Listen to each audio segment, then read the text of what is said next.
સૌ પત્રકાર મિત્રો, માનનીય ભરતભાઈએ વાત કરી એ પ્રમાણે ગુજરાતની અંદર એક સુઆયોજિત ષડયંત્રના ભાગરૂપે એક પ્રકારનું કાવતરું ઘડી જીપીએસસીની મૌખિક પરીક્ષાઓ, જીપીએસસીની એક્ઝામમાં લેખિતમાં ખૂબ સારા ગુણ લાવનારા વિદ્યાર્થીઓને મૌખિકમાં કઈ રીતે પાડી દેવા, એનું આખું ગુજરાતની ભાજપ સરકારે નાગપુરથી વિચારધારા પ્રેરિત હોવાના કારણે એક ષડયંત્ર હાથ ધર્યું છે।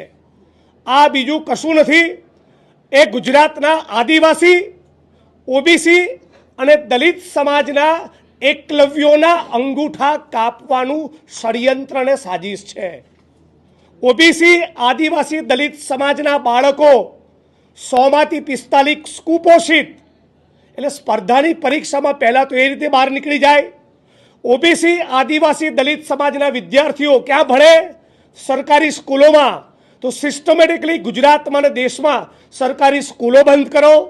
ઓબીસી, આદિવાસી અને દલિત સમાજના વિદ્યાર્થીઓને મોંઘવારીના કારણે પહેલાં પણ ખાનગી શાળાઓ પોસાતી નહોતી।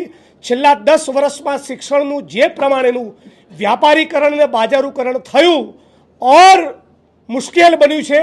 આદિવાસી, દલિત, ઓબીસી સમાજના વિદ્યાર્થીઓ ભૂલથી પણ પ્રાઇવેટ સ્કૂલોમાં ભણી શકતા નથી।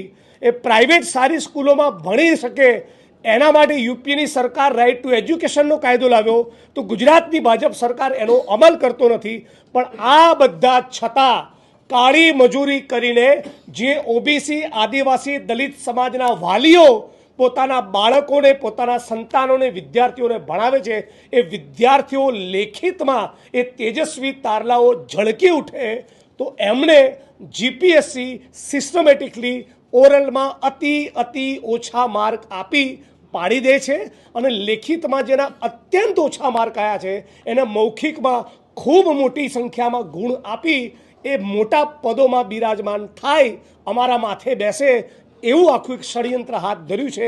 આની વિરુદ્ધમાં આજે ઓબીસી, આદિવાસી, દલિત સમાજના રાજકીય અને સામાજિક સૌ વડીલો, આગેવાનો, અગ્રણીઓ એકત્રિત થયા।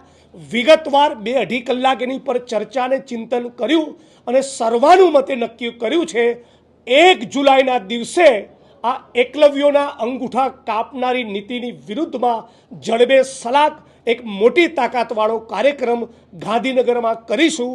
બને તો જીપીએસસીની કચેરીને તાળું મારવાનો પણ કોલ આપીશું, પણ હવે ગુજરાતમાં અમે એકલવ્યોના અંગૂઠા કાપવા દેવાના નથી। આ બાબતે આજે કૃતનિશ્ચય અને સંકલ્પબદ્ધ થયા છીએ। આની તૈયારીના ભાગરૂપે આખા ગુજરાતના 33 જિલ્લામાં, 250થી વધારે તાલુકામાં અને દરેકે દરેક શહેરમાં અમે લોકો આવનારા દિવસોમાં દલિત, આદિવાસી, ઓબીસી સમાજને જગાડવા આ મુદ્દે રોડ પર ઉતરે, બંધારણીય માર્ગે લડત કરે, એના માટે તૈયાર પણ કરવાના છીએ। આટલી વાત આ પ્રેસ કોન્ફરન્સના માધ્યમથી કરીએ છીએ।